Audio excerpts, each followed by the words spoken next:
আপনারা, এই চাতালে আমরা কাগজের বল বানিয়ে খেলতাম এবং তার জন্য স্যার এবং হেড স্যারের থেকে অনেক আমরা বকা পেয়েছি।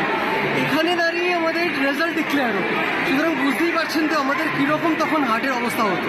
আমাদের হৃৎপিণ্ড যেরকমভাবে পিট করতো সেটাকে বলার মতন নয়। তো আমি আজকে অনেক দিন পরে এসে মানে এত ভালো লাগছে, কারণ আমাদের এখানে একটুখানি দেখাতে বলবো যে আমাদের যে স্কুলের বিল্ডিংটা, এই স্কুলের বিল্ডিংটাতে আমাদের এখানে ডে সেকশন ছিল।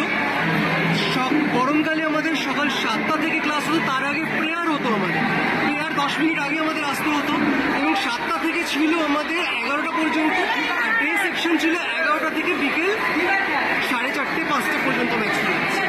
এবং আমাদের এই যে নিচের পোর্শনটা যেটা ডে সেকশন ছিল, ওপরে আমাদের নিচের পোর্শনে মর্নিং শিফট ছিল, উপরে আমাদের প্লে ছিল। আর একদম নিচে যেটা দেখছিলেন আপনারা, এটা আমাদের টিচার্স রুম। এখানে হেডমাস্টারের রুমও রয়েছে এবং বাকি টিচার্সদের রুম রয়েছে।